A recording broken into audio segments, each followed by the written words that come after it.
What is good, YouTube? It's your boy Flames back at it again with another Bible reading video. Today, I'm about to be reading Joshua chapter 15.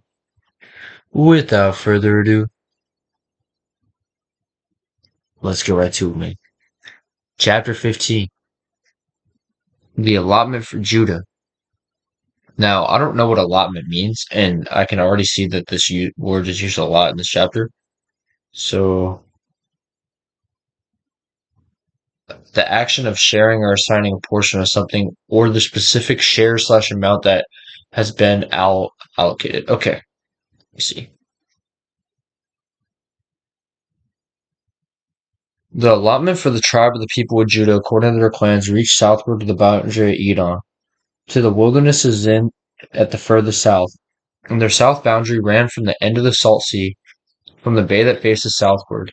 It goes out southward to the ascent of Akrabim, passes along to Zin, and goes up south of Kadesh Barnea, along with Herzon, up to Adar, turns about to Karka, passes along to Asmon, goes out by the brook of Egypt, and comes to its end at the sea. This shall be your south boundary.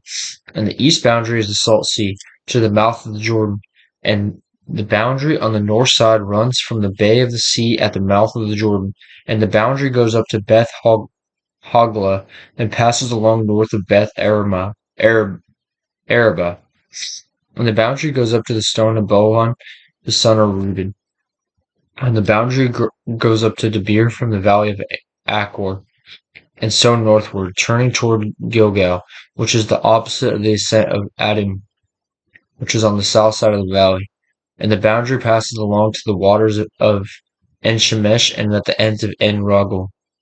Then the boundary goes up by the valley of the son of Hinnom, at the southern shoulder of the Jebusite, that is, Jerusalem. And the boundary goes up to the top of the mountain that lies over the valley of Hinnom, on the west, at the northern end of the valley of Rephaim.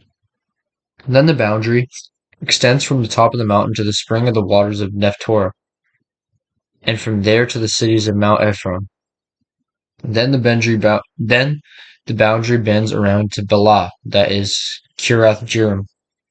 And the boundary circles west to Bela, to Mount Seir, passes along the northern shoulder of Mount Jearim, that is, Chesalon, and goes down to Belamesh, and passes along by Timnah.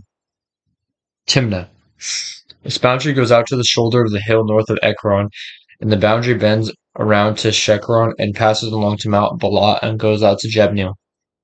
Then the boundary comes to an end at the sea. And the west boundary was the great sea with its coastline. This is the boundary around the people of Judah according to their clans, according to the commandment of the word of Joshua. He gave to Caleb son of Jephunneh a portion among the people of Judah, Kiriath Arba, that is, Hebron. Arba was the father of Anak. And Caleb drove out from there the three sons of Anak, Shishai, and Ahiman, and Talmai, the descendants of Anak. And he went up there against the inhabitants of Debir. Now the name of Debir formerly was Kiriath Sefer. And Caleb said, whoever strikes Kiriath Sefer and captures it, to him I will give Ishla my daughter as wife. And Othniel the son of Kenaz, the brother of Caleb, captured it, and he gave him Achsah his daughter as wife. And when she came to him, she urged to ask her father for a field. She got off her donkey, and Caleb said to her, what do you want? She said to him, give me a blessing, since you have given me the land of the Negev. Give me also the springs of water. And he gave her the upper springs and the lower springs. So basically he's like, whoever can capture the city, you could have my daughter. Back then, now, and how our society works, that sounds really, really weird. But back then, and this time, and even in Jesus' time, when you were to marry somebody, you would give their father a dowry. You would pay their dad. You would pay money to marry someone's daughter, like giving your daughter away. Like, and they also had political marriages were more common, stuff of that sort. So marrying his daughter It's good because you would gain a lot of power. It would be something that somebody would want to do, and women didn't really have the rights that they had now. This is the inheritance of the tribe of the people of Judah according to their clans.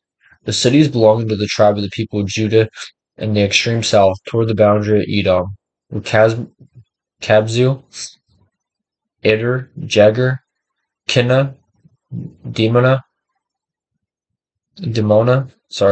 Adada, At, Adada, sorry, Kadesh, Hazor, Itlan, Ziph, Timim, Beeroth, Hazor Hadita, Kirath Hirzim, that is Hazor, Amim, Shirma, Molda, Hazar Gada, Heshma, Beth Pelet, Hazar Shual, Beersheba, Etotha, Bala, Lim, Izim, Etolad, Chesul, Horma, Ziklag, Madamana, Sidsana, Laboth, Shilim, In, and Ramon.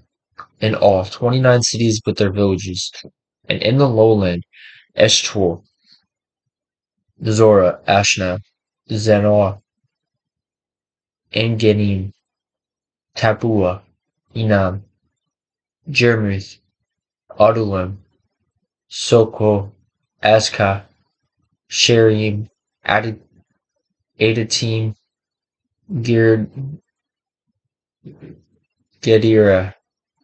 Gederathim, 14 cities with their villages.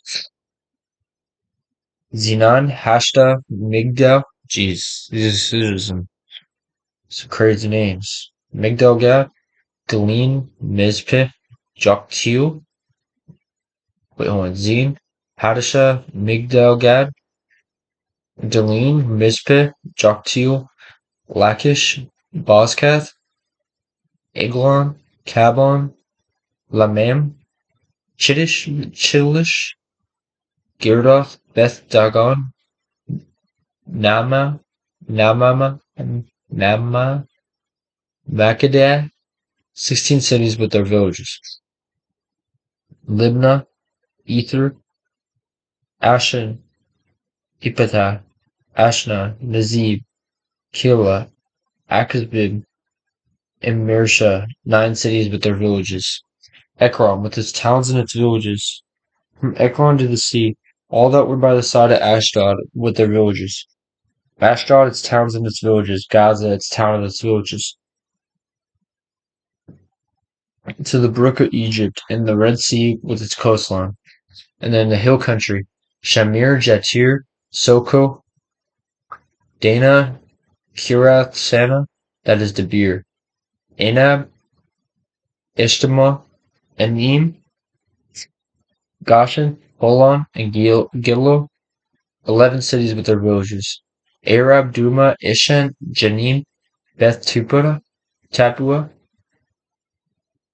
Afka, Humta, Shirath Arba, that is Hebron, and Zior, 9 cities and their villages.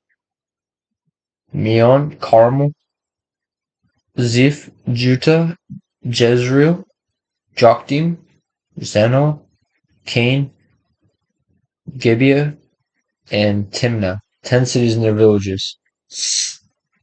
Halher, Bethzer, Goder, Merith, Beth Erneth, and Elkon, 6 cities with their villages.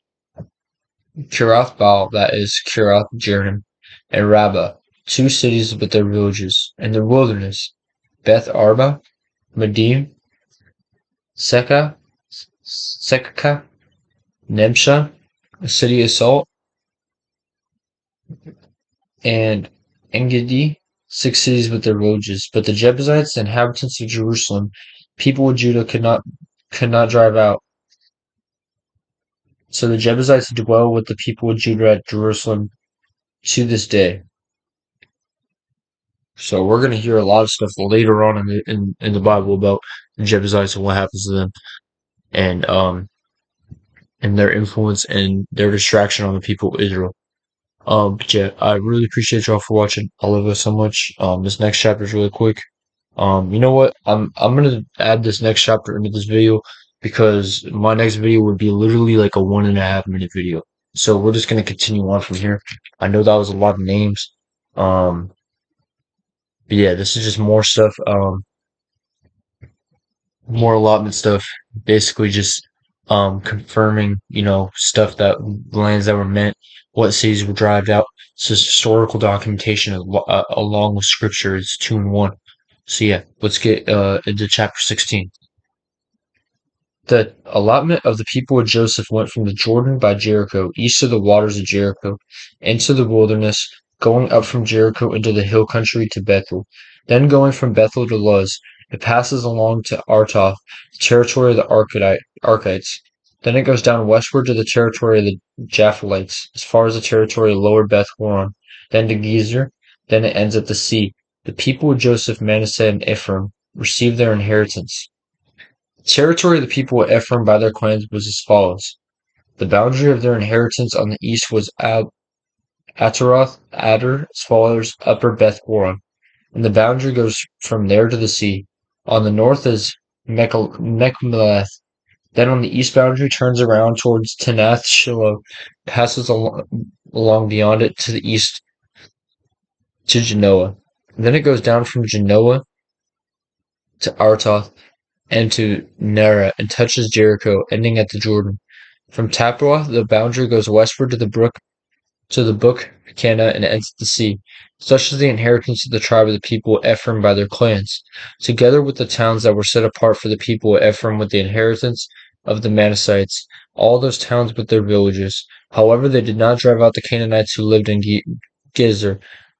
So the Canaanites have lived in the midst of Ephraim to this day, but have been made to do forced labor. So that is the end of chapter 16. Chapter 17 is basically more of the same stuff. Continued on from this chapter. Talking about more allotment stuff. But yeah, that will be it for today's video. I combined them into two. But yeah, I really appreciate y'all for watching. I love y'all so much. Thank y'all for your continued love and support. God bless y'all. I hope y'all have a great night. And yeah, love y'all. Catch y'all. Peace.